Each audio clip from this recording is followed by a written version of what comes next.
Hello बच्चों, कैसे हो? सब बढ़िया होंगे। आज बात करते हैं नए टॉपिक की बात।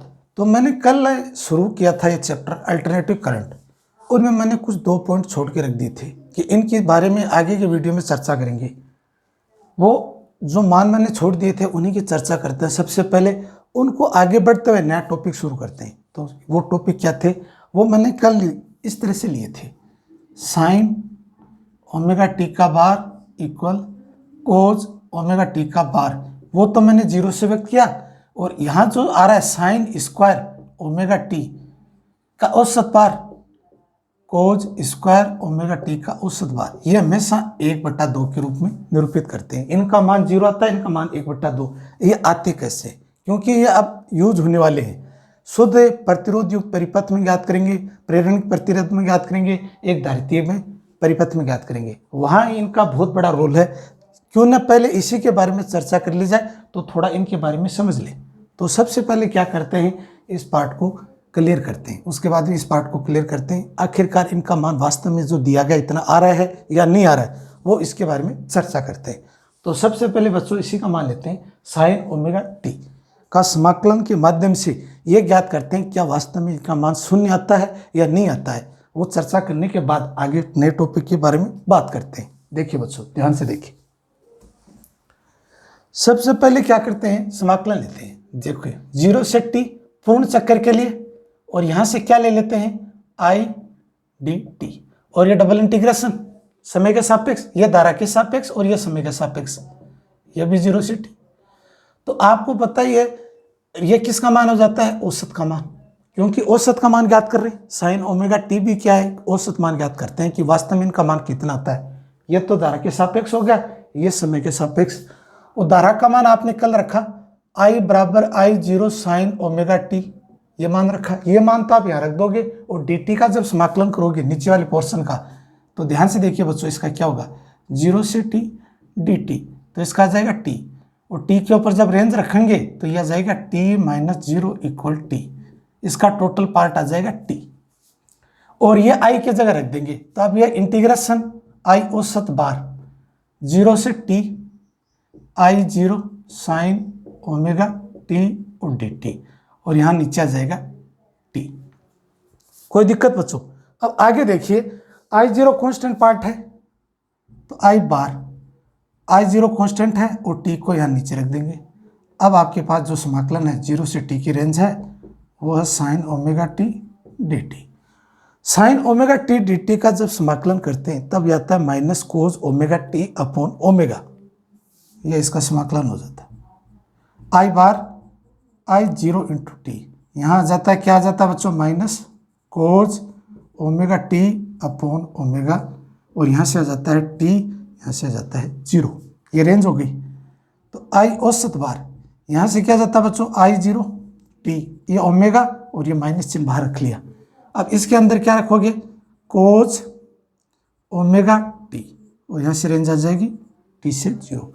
अब ओमेगा का जो मान है कोणीय आवृत्ति, वो क्या हो जाता है बच्चों, एक आवर्तकाल में जब चक्कर लगाते हैं तो आपको पता ही है कोणीय आवृत्ति हो जाती है 2π/t, ये इसका मान हो जाता है। अब ओमेगा की जगह ये मान रख दीजिए आप, आई औसत बार I0 ओमेगा टी, और यहाँ से माइनस चिन्ह, और यहाँ से क्या जाएगा बच्चों, कोज 2π/t, और यहाँ से क्या जाता है स्मॉल टी, और ये रेंज आ जाएगी t से 0। ये आपकी रेंज हो गई। अब कहने का मतलब ये है कि जो स्मॉल t है वहाँ एक बार t रखेंगे, दूसरी बार t की जगह क्या रखेंगे, 0।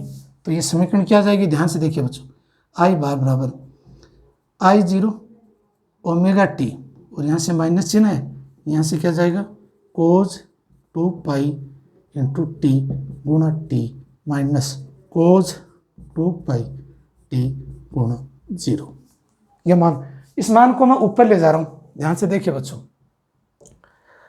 I bar minus I0 omega T, इसमें देखिए बच्चों क्या कैंसिल हो रहा है, t से t कैंसिल हो रहा है, तो यह आ जाएगा कोज 2π माइनस कोज 0।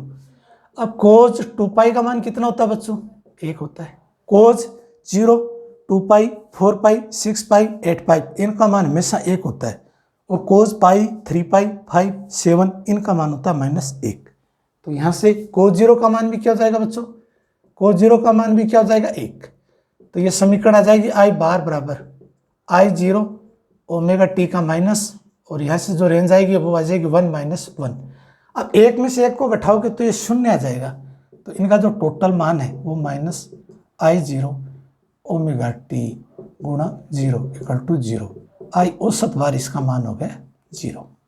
तो इसका मतलब ये हो गया कि जिस तरह से ये आपने जो साइन ओमेगा टी का औसत मान और कोज ओमेगा टी का औसत मान या साइन 2 ओमेगा टी का औसत मान, इस तरह के जो मान होते हैं वो शून्य में आते हैं। जो मान स्क्वायर में नहीं दिए गए हैं, एक सीरीज में दिए गए हैं, उनका मान हमेशा शून्य लेते हैं। इस वजह से जहां भी ये मान नजर आए, अब आगे के जो फॉर्मूला जब कोई कंडीशन को चेक करेंगे या कोई ड्राइव करेंगे सूत्र, उस कंडीशन में जिस तरह से ये मान दिए जाएंगे वहां अपन क्या रखेंगे 0।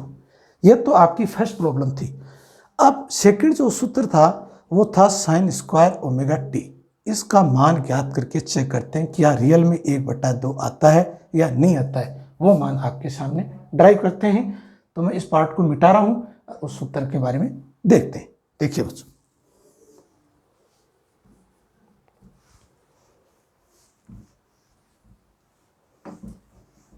जिस तरह से यह समाकलन किया उसी की तरह वो चलना है, बस करना कुछ नहीं, एक एक स्टेप के बारे में आपको पहचानना है बस।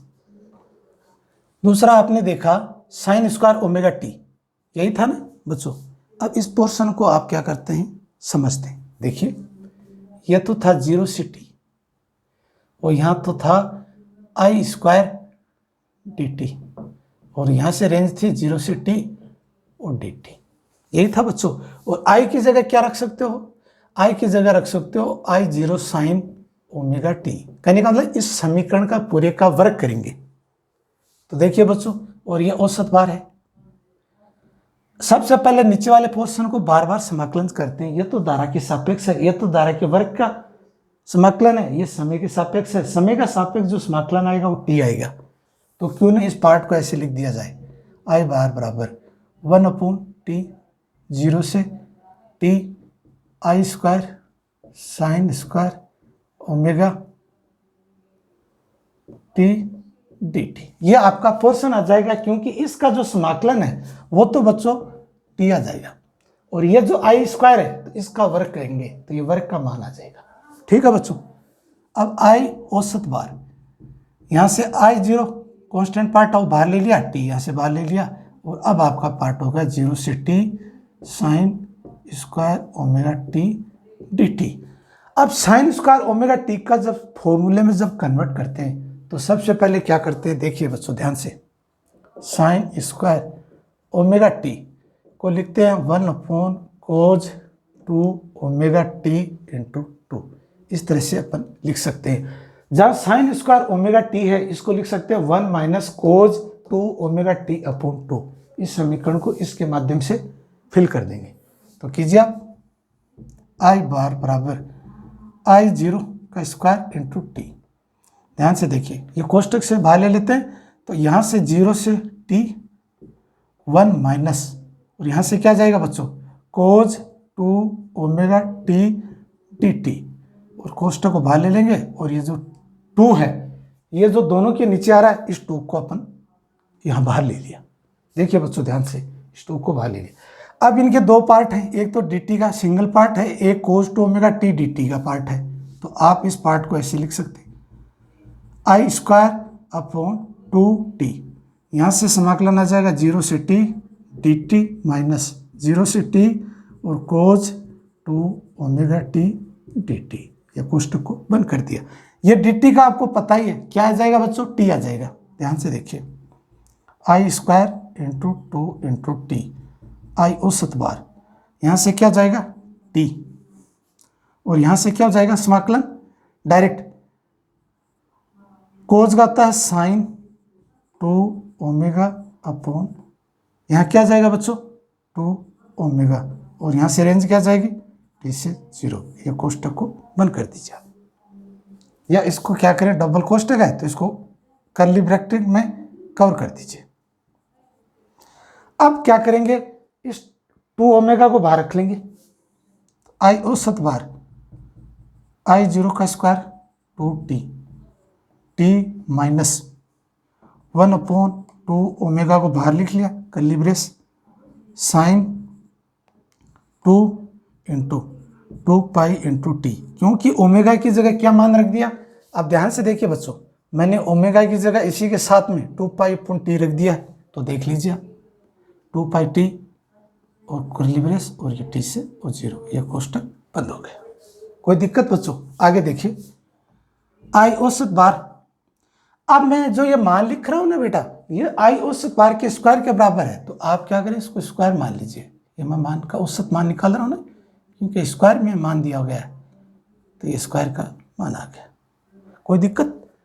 अब आगे का जो पोर्शन है वो रख दीजिए, आई जीरो का स्क्वायर इंटू 2t, यहाँ से t आ गया। देखिए बच्चों, यहाँ से क्या आ गया, t आ गया, और माइनस 1/2 ओमेगा, और यहाँ से कर्ली ब्रेस करेंगे, साइन 4 पाई इंटू टी, और यहाँ से t आ जाएगा। इस t की जगह क्या करेंगे, t minus sine 4 pi into t गुणा 0, कर्ली ब्रेस, कोष्टक को बंद कर दिया। इसको ऊपर ले जाते हैं, तो आई औसत बार बराबर आई जीरो का स्क्वायर इंटू 2t, और यहाँ से क्या जाएगा बच्चों, t माइनस 1/ओमेगा। अब देखिए t से t cancel, sine 4 pi minus sine 0, curly brace complete. आगे देखिए, I square bar I square 0 2t, t minus 1/ओमेगा। ये साइन 4 पाई का मान क्या होता है, 0 होता है। साइन 0 2 पाई 4 पाई 6 पाई का मान 0 होता है, और साइन का मान भी क्या होता है, 0 होता है बच्चों। इस सारी संख्या को करेंगे तो 0 आ जाएगा। आई स्क्वायर बार बराबर I square into 2t, t minus 0, क्या आ गया। I square bar I zero का स्क्वायर 2t इंटू टी से टी कैंसिल। तो ध्यान से देखिए बच्चों, आई स्क्वायर बार 1/2 आई का स्क्वायर, तो इसका कुल मिला के कितना मान आ रहा है, 1/2 आपको मान मिल रहा है। इस तरह से ये समाकलन को आप सोल्व करोगे, तब आपको ये डाउट्स क्लियर हो जाएंगे। इस वजह से जब हम बार को व्यक्त करते हैं, या बार का जो मान है वो यूज करते हैं स्क्वायर के मान में, या इस तरह से जब मान ज्ञात करते हैं, साइन स्क्वायर ओमेगा टी, तो इसको हम 1/2 से निरूपित करेंगे औसत मान के ऊपर। यह तो था आपके जो डाउट थे कल वाले, इस डाउट के बारे में मैंने चर्चा की। अब अपन नया टॉपिक शुरुआत करते हैं, तब तक आप इस टॉपिक को देखिए। अब देखिए बच्चों, टॉपिक के बारे में चर्चा करते हैं कि आपका जो टॉपिक है वो क्या है आज का, वो देखिए। यह तो आपको बताया था कि आखिरकार ये मान आता कैसे, इसके बारे में। आप एक नया टॉपिक लेते हैं,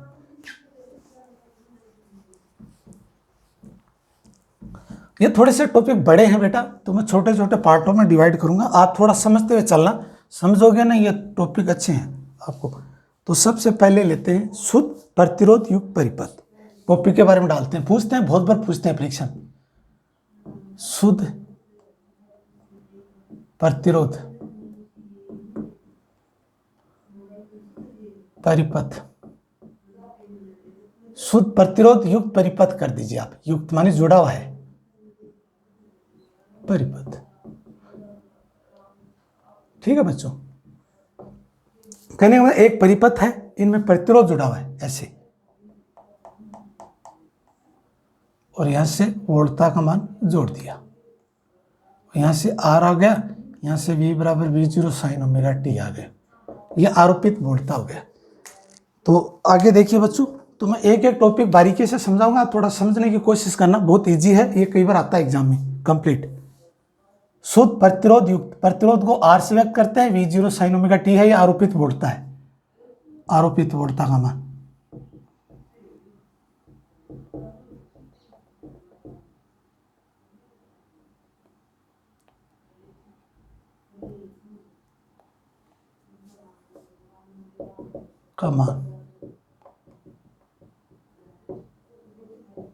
अब इस परिपथ में लगाएंगे किरचॉफ का नियम।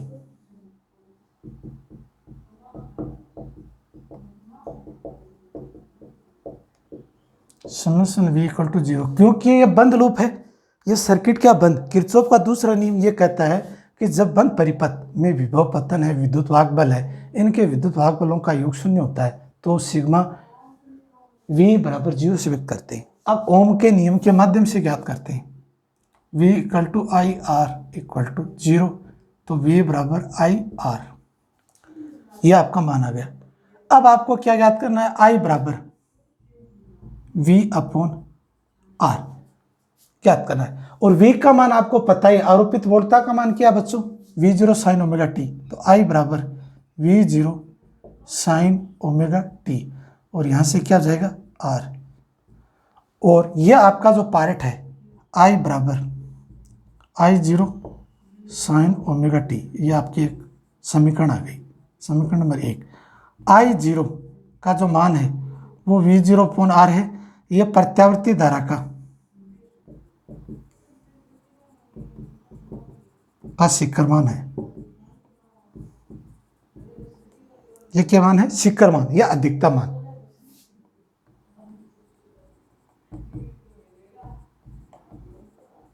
यह आपकी धारा की परिभाषा आ गई, I बराबर I0 साइन ओमेगा टी, इसके माध्यम से।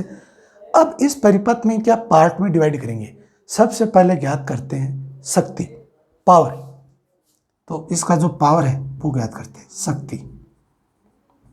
शक्ति का पीक का जो फॉर्मूला होता है वो बच्चों होता है V0 I0, पीक का फॉर्मूला होता है V डॉट आई, तो अपन क्या करते हैं यहाँ V डॉट आई कहते हैं, वोल्ट इंटू धारा, वो शक्ति के बराबर होती है। V की जगह वो तो आप V का मान ले लीजिए, और I का मान है वो I के मान ले लीजिए, या आप ऐसा कीजिए बच्चों कि इसको आप समीकरण नंबर 1 मान लीजिए, इसको आप समीकरण नंबर क्या मान लीजिए, 2 मान लीजिए। 1 व 2 का मान इस शक्ति में रख दीजिए। रखिए आप, कितनी आती है, P बराबर V0 sign omega T I0 sine omega T, यही आ रही है बच्चों। आगे देखिए, P बराबर V0 I0 sine square omega T, यह आपकी शक्ति का मान आ गया। अब ज्ञात करते हैं औसत शक्ति।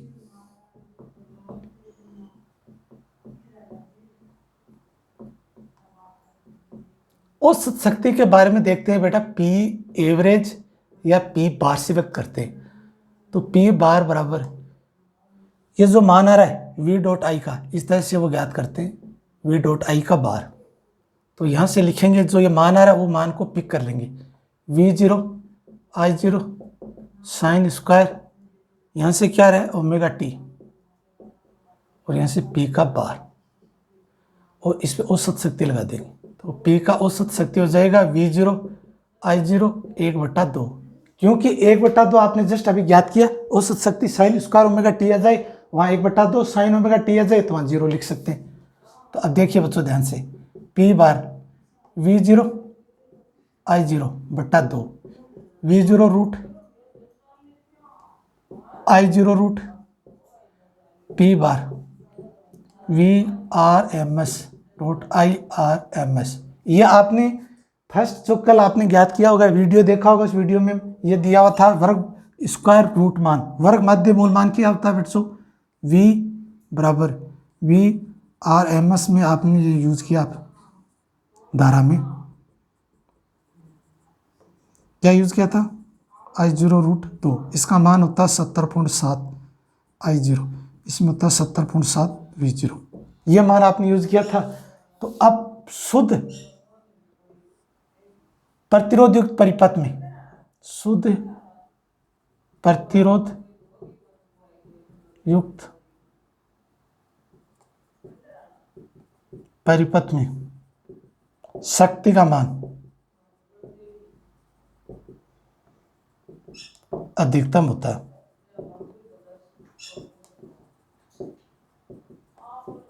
अब तीसरा बिंदु ज्ञात करते हैं, कला कोण, कला कोण, तो फाई बराबर V की कला माइनस I की कला।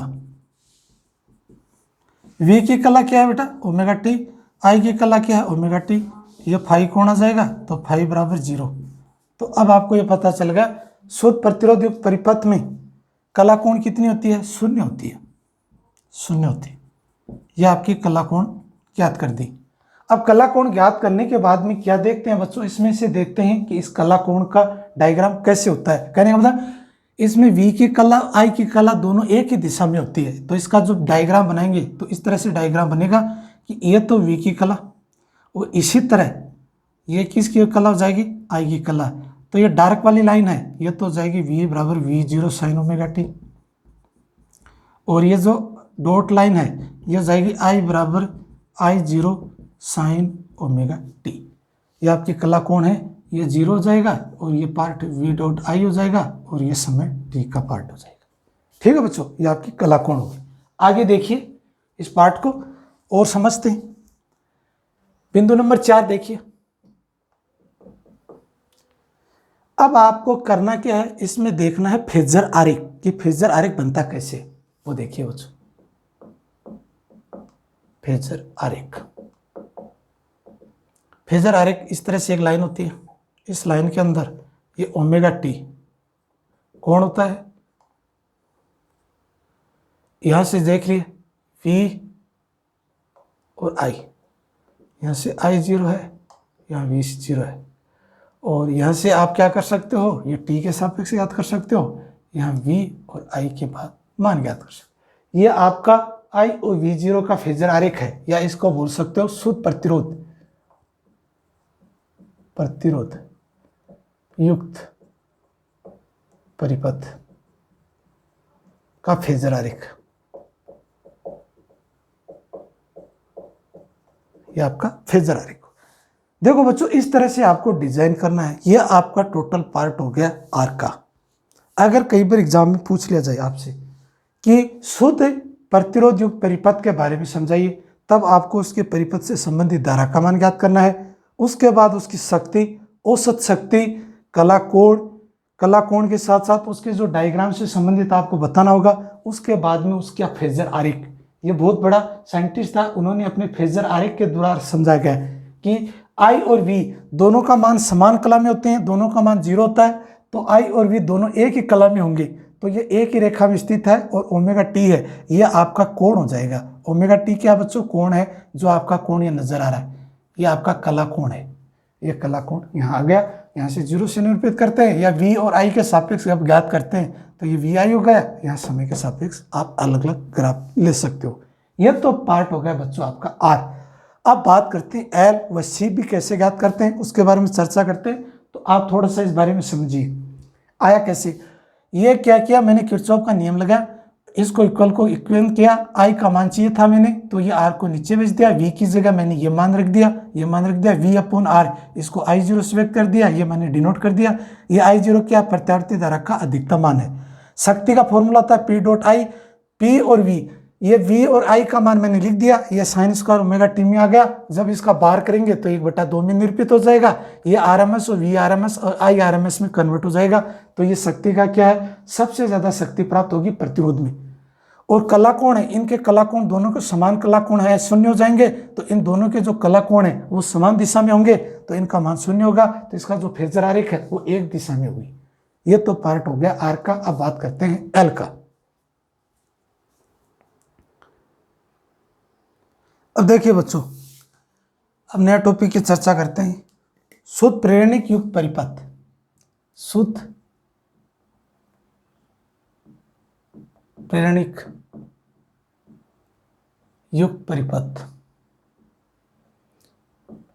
जैसा आपने प्रतिरोध के बारे में ज्ञात किया वैसा का वैसा ही इस विधि से होगा, थोड़े बहुत चेंज होंगे। तो इनमें जब सबसे पहले क्या करते हैं, प्रेरणिक कुंडली लगा लेते हैं। कुंडली के बाद में एक प्रत्यावर्ती धारा ऐसे स्रोत जोड़ देते हैं, जो मान हो जाता है V0 sign omega T.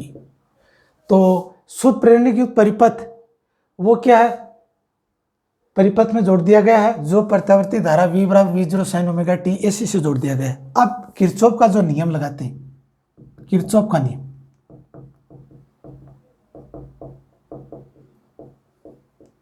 Summation V equal to 0, तो V plus VL equal to 0, और यहाँ से हो जाता है V minus L d I upon d t equal to 0।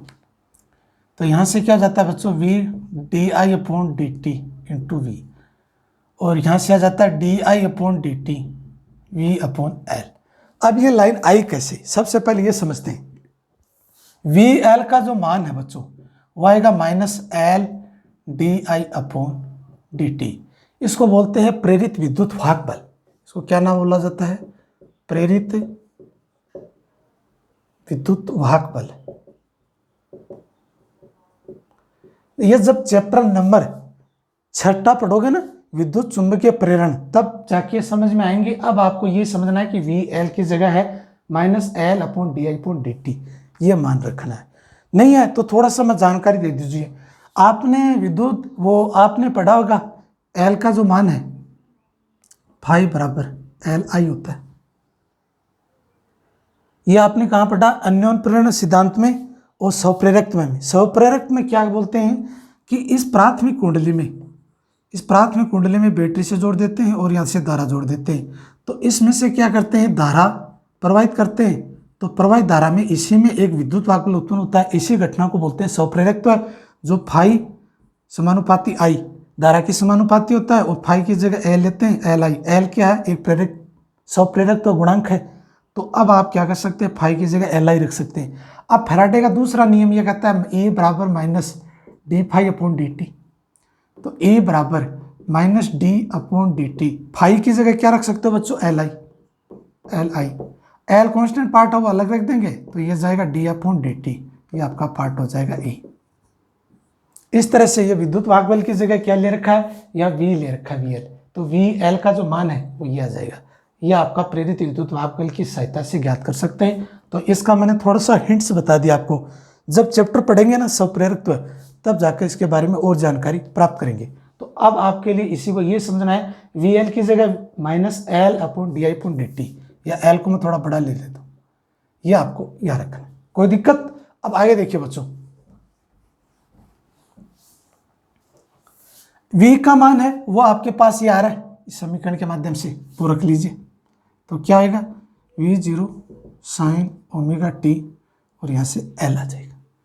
तो D I upon d T बराबर v zero L sine omega T. अब डी आई का मान चाहिए मेरे को, v zero L sine omega t d T. अब दोनों तरफ क्या करते हैं, समाकलन करने पर समीकरण नंबर 1 हो जाएगी। समीकरण नंबर 1 का समाकलन करने पर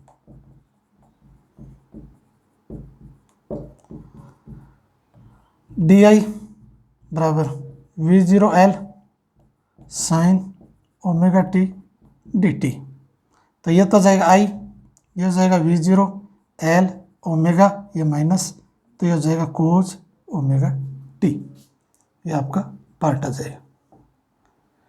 अब कोज ओमेगा टी ये पार्ट आ जाएगा। तो अब इस पार्ट को क्या लिख सकते हैं, देखिए बच्चों, इस पार्ट को ऐसे भी निरूपित कर सकते हैं, आई बराबर we zero omega L sine omega t minus pi by 2 से भी व्यक्त करते हैं, क्योंकि कोज माइनस कोज ओमेगा टी का फॉर्मूला होता है बच्चों sign omega t minus pi by 2।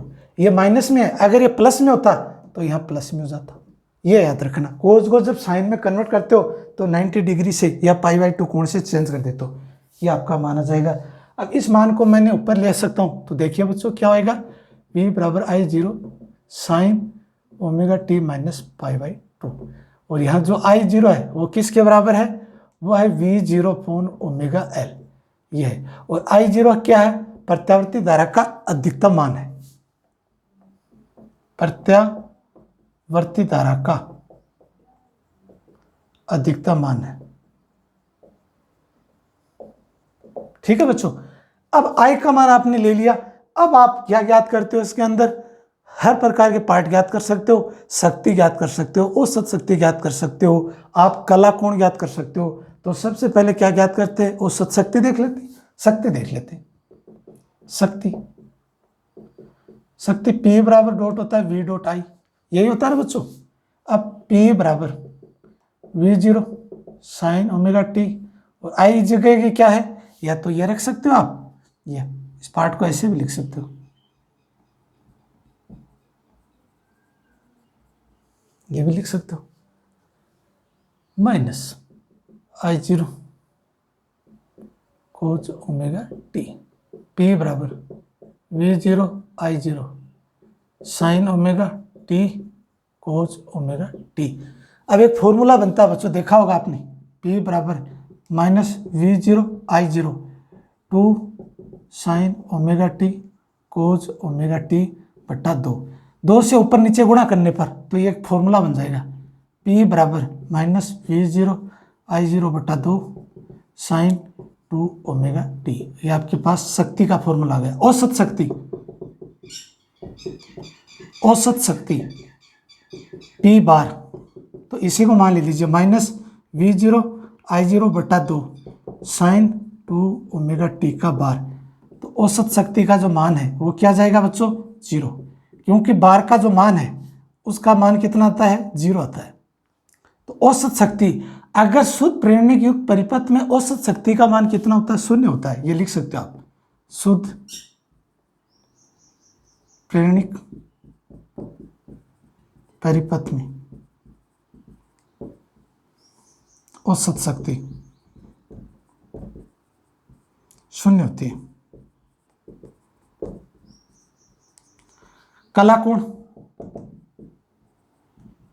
कलाकोण phi, V की कला माइनस I की कला, V की कला क्या बच्चों, फाई बराबर omega t minus omega t minus pi by 2। यहाँ से आ जाएगा ओमेगा टी माइनस, ये प्लस हो जाएगा, ये कैंसर, तो फाई का मान आ जाएगा पाई बाई 2। ये आपका फाई का कोण है।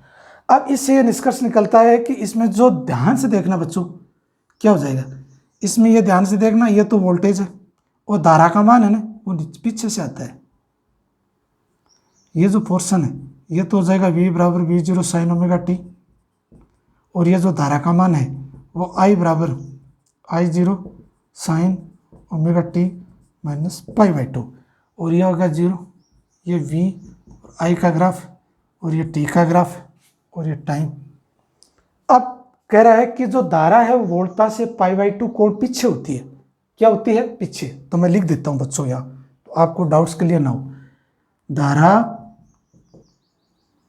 वोल्टा से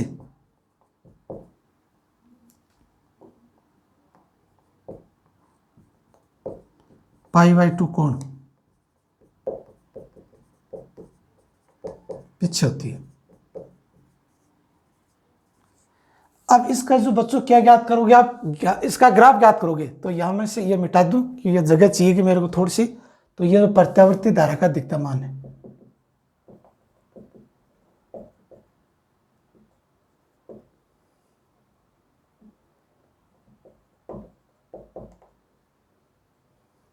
ठीक है बच्चों। अब आगे देखिए, ये बिंदु नंबर 4 देखिए, क्या ज्ञात करोगे, फेजर आरेख।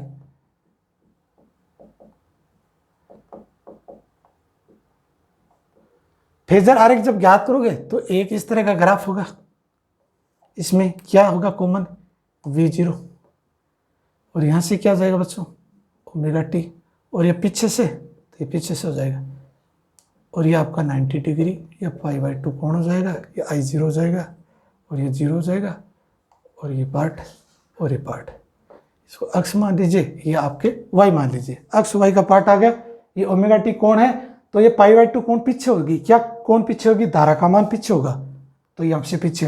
अब आपको क्या प्रेरणिक प्रतिघात क्या करते हैं, बिंदु नंबर 5 प्रेरणिक प्रतिघात। तो ये क्या होता है बच्चों, I बराबर, ये जो आपने याद किया ना V0 ओमेगा L, यहां से क्या लिख सकते हो बच्चों, sign omega t minus pi by 2, तो I बराबर I0 sine omega t minus pi by 2। अब प्रेरणिक प्रतिघात अक्ष L का जो मान है वो क्या होता है, प्रतिरोध के बराबर होता है, तो प्रतिरोध R का मान होता है V अपॉन I, तो यहाँ तो हो जाएगा V0, यहाँ जाएगा I0, V अपॉन I, तो ये प्रेरणिक प्रतिघात प्रतिरोध के बराबर होता है। तो V0 का मान तो V0, I0 का मान यह पूरा लिख दीजिए। V0 से V0 कैंसिल, तो ओमेगा एल आ गया। तो XL का जो मान है वो जाएगा ओमेगा एल, इसको लिख सकते हैं 2 पाई FL। XL वो F के समानुपाती होता है, तो इसका जो ग्राफ है वो इस तरह से बनेगा बच्चों, XL समानुपाती 2 पाई FL, और यहाँ XL और यहाँ से आ जाएगा FL, यहाँ से 0, इस तरह से बढ़ते हुए क्रम में आएगा। तो ये सारा का सारा पार्ट है वो आपका हो गया शुद्ध प्रेरणिक युक्त परिपथ।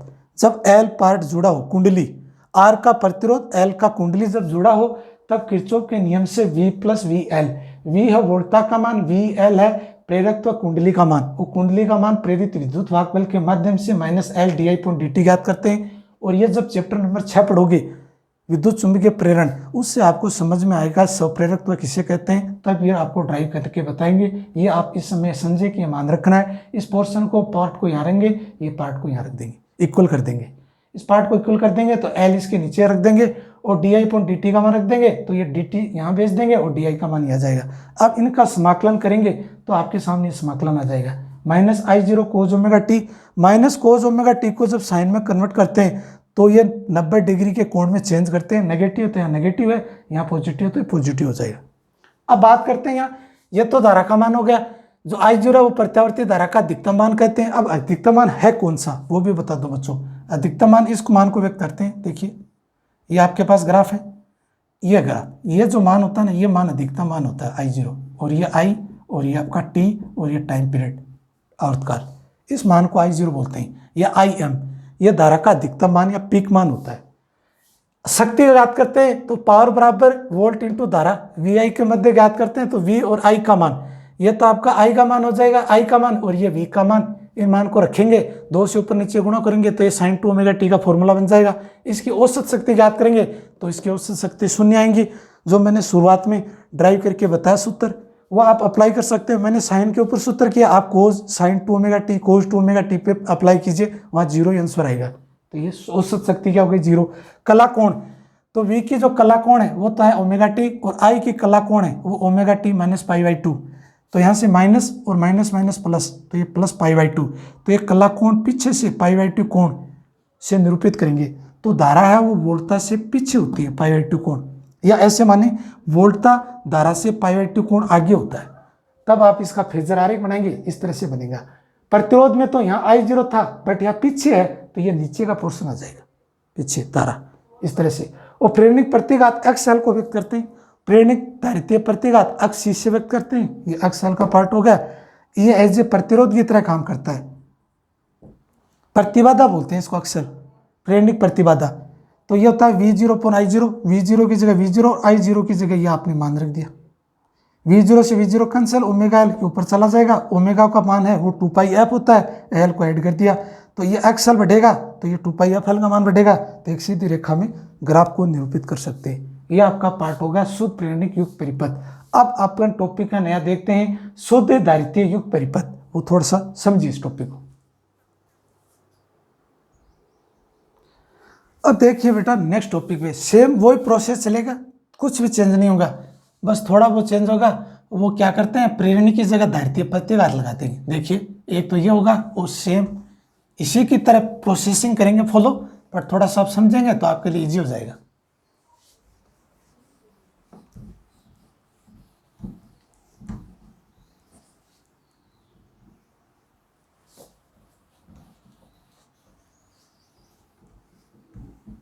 तो यहां बच्चों क्या लिख देंगे, शुद्ध धारितीय युक्त परिपथ।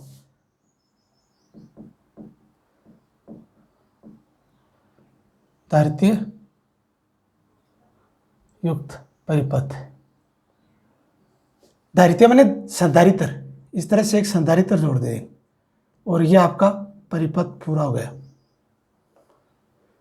ये आपका हो गया C, ये हो जाएगा V बराबर V0 sin ओमेगा t। तो अब ध्यान से देखिए कि शुद्ध धारितीय युक्त परिपथ में ऐसी स्रोत से धारा को जोड़ दी गई, या ऐसी स्रोत का धारा है जिसको आरोपित वोल्टता V बराबर V0 sin ओमेगा t है। तो सिरों पे आरोपित वोल्टता, तो सिरों पे जो आरोपित वोल्टता वो कितनी है बच्चों, सिरों पर आरोपित वोल्ट था।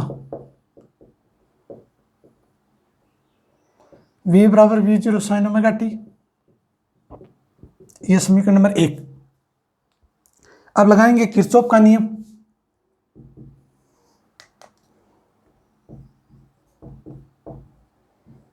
किरचॉफ का नियम, सिग्मा V बराबर 0, तो ये हो जाएगा V प्लस वी सी बराबर 0। वहाँ VL था, यहाँ C है VC। अब VC का जो मान रखेंगे वो रखेंगे V माइनस क्यू अपॉन सी बराबर 0। तो VC का जो मान आ जाएगा माइनस क्यू अपॉन सी।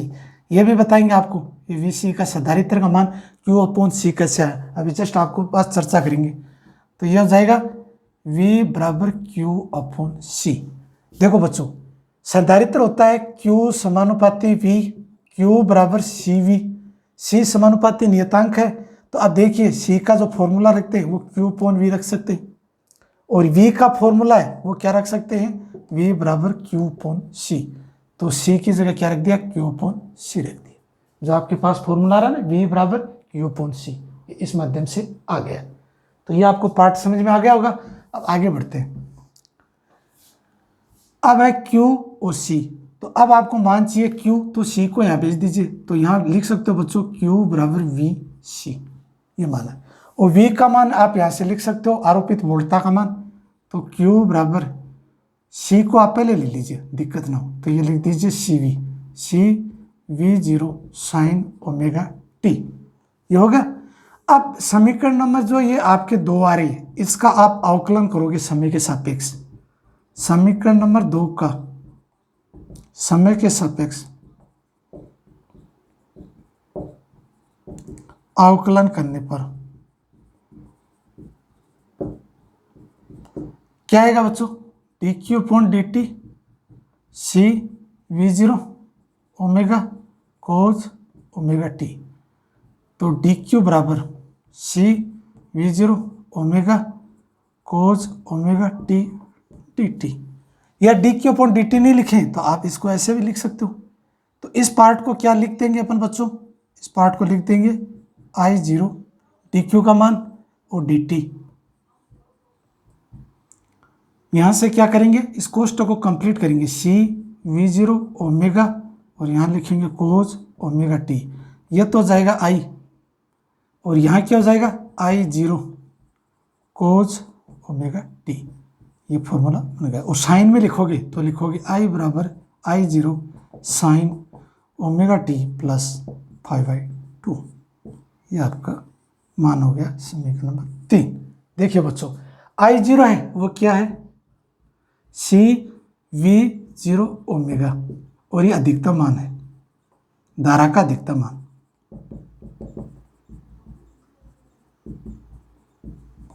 अधिकतम मान तो साइन का मान आ गया, क्योंकि कोस को जब साइन में करोगे तो ये पाइरिटी कोण से चेंज हो जाएगी, ये पॉजिटिव है तो ये प्लस आ गया।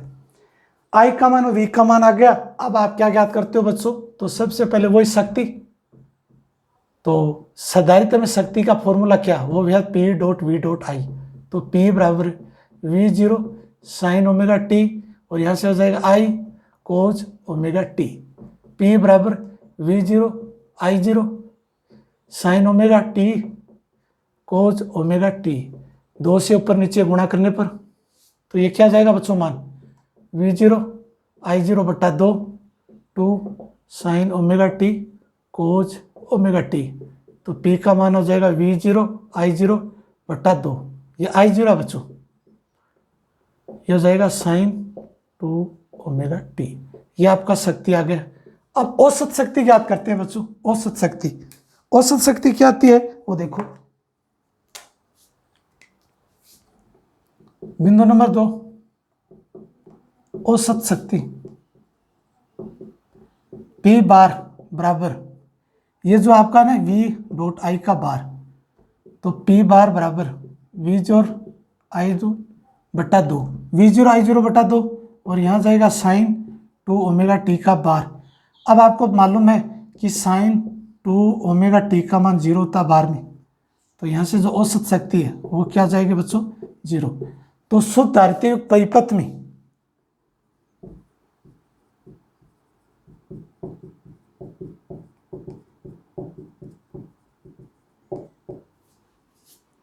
औसत शक्ति शून्य होती है। अब आप तीसरा बिंदु जब ज्ञात करते हो कला कोण, फाई बराबर v की कला माइनस आई की कला। v की कला क्या है बच्चों, ओमेगा टी। आई की कला क्या है, omega t plus pi by 2। Phi बराबर omega t minus phi by 2। Omega से ओमेगा कैंसल, यह जाएगा पाई बाई 2। यह मान आ जाएगा ऋणात्मक में। यह आपकी समीकरण क्या हो जाएगी बच्चों, 3। ये पार्ट आगे 4। इसका जब आर्किटेक्चर बनाएंगे इस तरह से आएगा। यह वोल्टता के मान को व्यक्त करता है 0, और ये ऊपर से आएगी, ये धारा के मान को व्यक्त करता है WT प्लस पाई बाई 2। और ये क्या हो जाएगा, V बराबर V0 साइन ओमेगा टी, ये T है, और ये आपका पार्ट है V डॉट आई। ये आपका कोण हो जाएगा। ये धारा है वो पाई बाई 2, कोण क्या होगी बच्चों, देखो आगे होगी। वोल्टता धारा से पाई बाई 2 कोण पीछे होगी। ये प्लस में है ना, पाई बाई 2 प्लस, तो ये 90 डिग्री अप होगी। वोल्टता 0 है तो ये 90 डिग्री ऊपर से आएगी। अब मान चल रहे हो कि यहाँ तो माइनस आ रहा है, ये तो कला कोण का मान आ रहा है। जब आप पूरी समीकरण को देखोगे तो साइन 90 का मान है, वो साइन 90 का मान तो आपको पता अधिकतम है, तो ये अधिकतम से न्यूनतम की तरफ होगी। और साइन 0 का मान आपको मालूम है 0 है, तो ये साइन 0 से चालू होगी। 90 का मान 1 है, तो ये अधिकतम से शुरू होगी ये मान। या कोज ओमेगा टी, दूसरा इसका कोज ओमेगा टी, तो कोज आपको मालूम है ऊपर से चलती है नीचे तक आती। ये तो आपकी हो गई कला कोण। अब बात करते हैं बच्चों फेजर आरेख। बिंदु नंबर कितना हो गया, 4, फेजर आरेख। फेजर आरेख में क्या है बच्चों, वही एक लाइन आएगी। एक तो आपकी जो V0 है वो तो V0 तो वही रहेगा, और एक कर आगे है। तो अब ध्यान से देखिए, तो ये जो पार्ट है ना, ये पार्ट ये I0 हो जाएगा, ये 0, ये T ले लेते हैं, और ये आपका जाएगा ओमेगा टी, और यह जो कोण है वो जाएगा 90 डिग्री या पाई बाई 2, या इसको आप मान लीजिए अक्ष, ये मान लीजिए पार्ट वाई। ये आपका फेजर आरेख। अब आपका बिंदु नंबर 5 ज्ञात करते हैं, दारितीय प्रतिघात।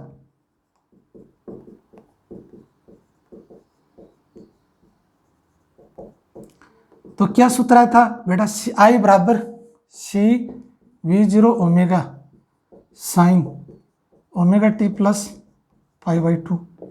I बराबर I0 sine omega t plus pi by 2। और दारितीय प्रतिघात अक्ष का मान क्या आएगा, देखिए बच्चों, V0 इंटू I0, तो V0 की V0, और यहाँ V0, ये जो पोर्शन आ रहा है ना आपका, ये पूरा का पूरा लिख दीजिए C V0 ओमेगा। V0 से V0 कैंसल है, 1 अपॉन ओमेगा C। तो अक्ष का जो मान है वो आ जाएगा ओमेगा C, ये पार्ट आ जाएगा 2 पाई एफ सी। तो अक्ष व्युत्क्रमानुपाती होता है 2 पाई एफ सी की। तो इसका जो ग्राफ है इस तरह से आएगा, परवलयाकार।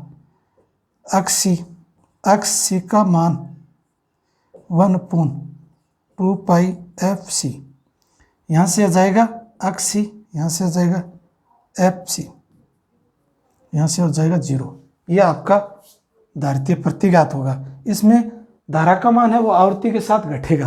अक्ष का मतलब होता है प्रतिरोध, इसको बोलते हैं प्रतिबाधा। प्रतिबाधा है वो फ्रीक्वेंसी के अनुसार घटती है, एक दूसरे के व्युत्क्रमानुपाती होते हैं। तो ये आपका पार्ट हो गया शुद्ध दारितीय युक्त परिपथ। तो देखिए बच्चों, जहां R जुड़ा हो तो प्रतिरोध, जहां L जुड़ा हो तो प्रेरणिक, जहां C जुड़ा हो तो दारितीय। और ये प्रत्यावर्ती वोल्टता का स्रोत जुड़ा हुआ मिलेगा। और किरचॉफ का नियम तीनों में लगेगा, बंद लूप है।